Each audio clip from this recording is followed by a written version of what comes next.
क्योंकि पेशेंट्स जब आते हैं तो वो हमारे पास इस तरह आते हैं कि वो जब घर में सारा कबाड़ा कर चुके होते हैं ना, सारे एक्सपेरिमेंट, सारे सीरम लगा लिए होंगे उन्होंने फेस पे, सारी स्टीरॉयड क्रीम्स लगा ली होंगी फेस पे, सारा कुछ करके फिर वो आते हैं। तो इनमें और फिर आप भी परेशान हो जाती हैं, अब मैं क्या ही करूं। हाँ, फिर उसमें इनमें और उनमें ये फ़र्क होता है कि वो जो चीज़ करते हैं वो गाइडेड होती है, तो वो उनकी स्किन को डैमेज नहीं करती। और क्या कहते हैं, उसके अलावा ये कि उन्होंने जाहिर सी बात है फिजिकल हेल्थ को भी अपनी मेंटेन किया। अच्छा, अब हम देखते हैं कि जो ब्यूटी के स्टैंडर्ड्स हैं वो बहुत बदल गए हैं और अजीबोगरीब हो गए हैं। सबसे पहले तो रंग गोरा होना चाहिए, फिगर पतला होना चाहिए, अजीबोगरीब। अब तो बोटॉक्स, फिलर्स और पता नहीं क्या कुछ निकल आया, आर्टिफिशियल चीज़ें भी ब्यूटी में ऐड कर दी गई हैं। ये आपकी मेंटल हेल्थ को कितना ख़राब करता है ब्यूटी ऑब्सेशन? देखो, वो जो ब्यूटी ऑब्सेशन है ना, उसने ज़्यादा इरिटेट क्यों किया हुआ है, ये जो हमारे इंस्टाग्राम, स्नैपचैट, हमारे जो ब्यूटी कैम्प्स के फ़िल्टर है ना, इन्होंने दिमाग ख़राब किया हुआ है। क्योंकि प्रॉब्लम क्या होता है कि जब आप अपने आप को उस फ्रेम में देख रहे होते हैं ना, तो आपको लगता है कि आपकी स्किन ऐसी ही हो सकती है जैसी कि इस फ्रेम में नज़र आ रही है, which is not possible, humanly possible नहीं है। इवन आप देखो, कई जो ऐसी ख़वातीन हैं जो बहुत इन्फ्लुएंशियल भी हैं, जिनमें आप देखें कि कई हमारी जो हैं वो बॉलीवुड एक्ट्रेसेस भी हैं जो कि बहुत ज़्यादा फेमस भी रही हुई हैं, कोई मिस यूनिवर्स रही हुई है, कोई मिस वर्ल्ड रही हुई है।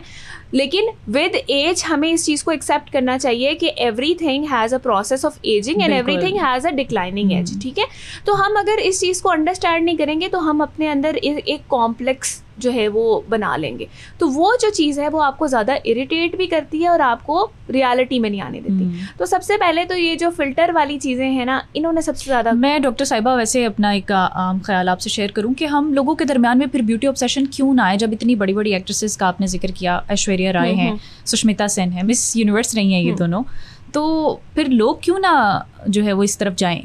उन्होंने भी एक सर्टेन एज में आकर वो प्रोसीजर्स जो है वो अपने ऊपर किए, एक्सपेरिमेंट्स किए हैं। लेकिन आप ये देखो कि उसमें भी आप दो लाइफस्टाइल है। आपने बहुत ही अच्छी एग्जांपल दी है, खुद ही दे दी हैं।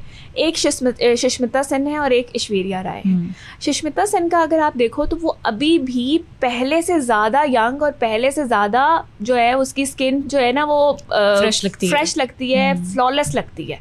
और उसकी रीज़न ये नहीं है कि उसने बहुत प्रोसीजर्स भी कराए हुए हैं, उसका लाइफस्टाइल भी उसकी चीज़ का जो है वो बहुत मेजर पार्ट है। उसने पूरी इक्वेशन है। हाँ, उसने देखो, उसने लाइफस्टाइल के साथ उस चीज़ को मेंटेन किया हुआ है। उसके तो extreme yogas, extreme workouts, extreme physical training जो है वो अपनी उसको पोर्ट्रे भी करती है और वो नज़र भी आती है, क्योंकि मसल जब कंटोर हुआ होता है, मसल जब आपको पता लगता है कि वो शेप्ड है, तो वो अपनी जो है स्किन को भी अकॉर्डिंगली उसके इन्हांस करेगा। लेकिन ऑन द अदर हैंड अगर आप ऐश्वर्या राय को देखें तो उनकी स्किन के ऊपर आपको स्किन पोरस भी लगेगी जब वो क्लोज जाता है कैमरा। उनकी स्किन जो है वो थोड़ी सी लटकी भी लगेगी, डार्क सर्कल्स भी थोड़े से नजर आएंगे, थोड़ी सी इम्परफेक्शंस नजर आएंगी। तो लेकिन हमारे सोशल मीडिया पे ना अमूमन उनको फिर भी ग्लोरीफाई किया जाता है, और जब ऐसे प्रोसीजर्स की बैशिंग करनी होती है तो राखी सावंत का नाम लिया जाता है। हाँ, बिल्कुल। हालांकि देखा जाए तो सब वही करवा रहे हैं। और इसमें यह है कि देखें, हर चीज़ का जो ओवर डू है ना वो तो बुरा लगता है। वो हमारी इंडस्ट्री में भी कई ऐसी खवातीन हैं जिन्होंने थोड़ा सा अगर बहुत ज़्यादा कोई चीज़ करवाई हुई है प्रोमिनेंटली तो वो बुरी लग रही होती है। लेकिन अगर वो नेचुरल वे में रखी जाए तो वो डेफिनेट सी बात है, इन्हांस्ड और अच्छी भी लगती है और वो मेंटेन भी रहता है उनका उसका जो अपीयरेंस है उसको वो अच्छा लगता है। अच्छा, लेज़र जो है ये हमारी स्किन के लिए कितनी नुकसानदेह है, कितनी फ़ायदेमंद है, और करवाने से पहले वो कौन सी सच्चाइयाँ हैं जो आपको पता होनी चाहिए? लेज़र फ़ायदा एक ऐसा आप समझ लो केव है कि अगर आप उसके अंदर आपको नहीं समझ आ रही ना कि मैंने करना क्या है, तो आपको जो एंड पे लाइटनिंग है ना वो नज़र नहीं आएगी। अच्छा, it's a long going tunnel. अगर आपने ये नहीं पता कि इसको एक्चुअली किस चीज़ ने हील करना है। अब देखो, लड़कियों का क्या प्रॉब्लम होता है, अगेन लड़कियों का, मर्दों का, हर किसी का ये मसला होता है कि हमें शॉर्टकट्स मिल जाएं और हमें खुद कुछ ना करना पड़े। जो हम डॉक्टर के पास 30 दिन में एक दफ़ा जा रहे हैं ना, वो बस उस डॉक्टर ने ही वो करना है काम, लेकिन हमने 30 दिन जो है ना वो सारे उल्टे काम करने। लेज़र अगर आपने करवाना है और आपको पीसीओस, देखो पीसीओस है या हार्मोनल इम्बैलेंस है या थायराइड का प्रॉब्लम है या कॉर्टिसोल लेवल्स के इश्यूज हैं, ये 4 हार्मोन्स आपके अगर नहीं अलाइंड है तो इनकी वजह से आपको फेशियल हेयर निकलते हैं। नॉर्मली फीमेल्स में टेंडेंसी नहीं होती कि उनके जो है वो फेशियल हेयर्स निकलें, ठीक है। अगर निकल रहे हैं तो कोई मसला है जिसकी वजह से निकल रहे हैं। समटाइम ये मसले जो हैं वो आपके ब्लड टेस्ट्स के अंदर नहीं आते, क्योंकि रीज़न ये होती है कि उसके अंदर वो आपकी इतनी ज़्यादा प्रोग्रेस्ड या डेवलप नहीं हुए हुए होते प्रॉब्लम्स, लेकिन वो आपके फेशियल फीचर्स के साथ प्रोमिनेंट भी हो रहे होते हैं और नज़र भी आ रहे होते हैं कि ये चीज़ें अब आपकी शुरू हो रही हैं, बॉडी में चेंजेस, जिसकी वजह से आपको ये वाले इश्यूज ट्रिगर हो रहे हैं, ठीक है। तो हमने सबसे पहले रूट कॉज को आइडेंटिफाई करना है, रूट कॉज को, कि हमारे क्या जो है वो पीसीओएस की वजह से हमें ये मसला है, क्या हमें ये कॉर्टिसोल की वजह से, थायराइड की वजह से, या वो क्या कहते हैं हमारे टेस्टोस्टेरोन लेवल ज़्यादा होने की वजह से। सबसे पहले ये रूट कॉज आइडेंटिफाई करनी है। जब ये रूट कॉज आइडेंटिफाई होगी तो हार्मोन्स के ट्रिगर होने की सबसे बड़ी 3 वजह होती हैं फ़ायज़ा जी।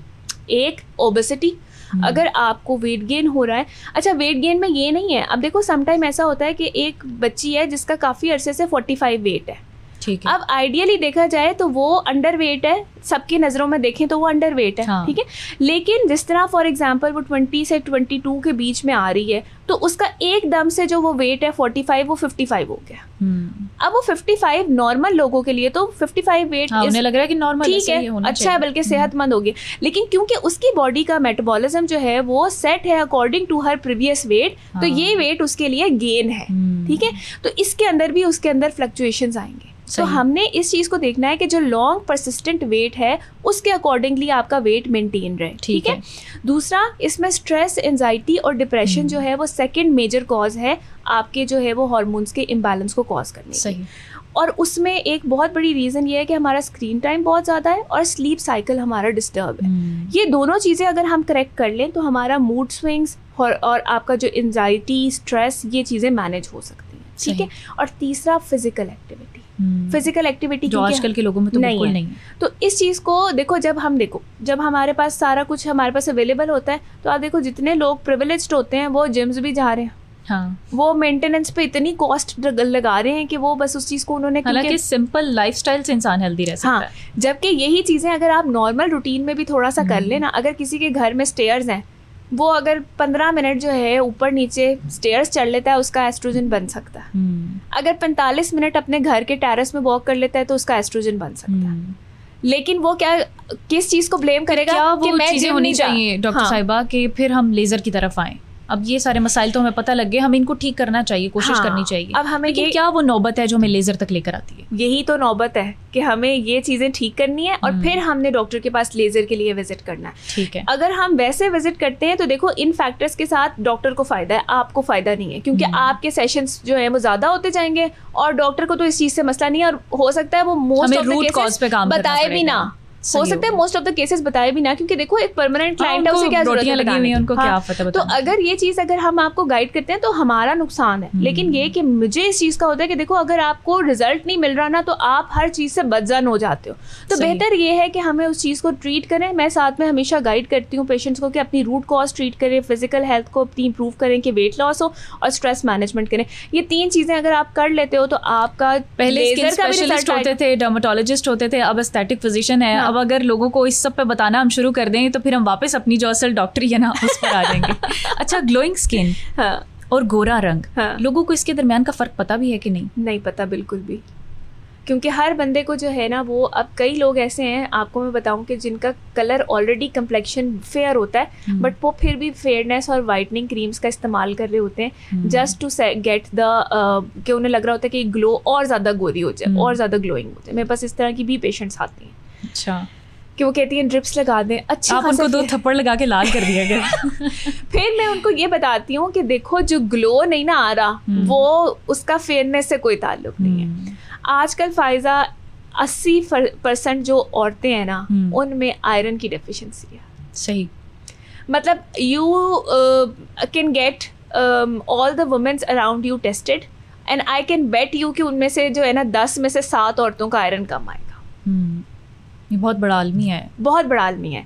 अब जो ग्लो नहीं ना आ रहा हमें, वो इसकी वजह से नहीं आ रहा, क्योंकि हमारे आयरन लेवल्स नहीं ठीक होते, जिसकी वजह से हमारा जो ब्लड है वो ऑक्सीजनेशन अच्छी नहीं करता। जब ऑक्सीजनेशन नहीं ना हो रही ब्लड की, तो फिर क्या होता है कि जो टॉक्सिन्स आपकी बॉडी के अंदर हैं वो आपकी बॉडी के अंदर ही रह जाते हैं, वो निकलते नहीं हैं बाहर, जिसकी वजह से आपका जो कम्प्लेक्शन है वो डल हो जाएगा और आपका कम्प्लेक्शन जो है वो कभी भी बहुत ज़्यादा ग्लो या फेयर नहीं लगेगा।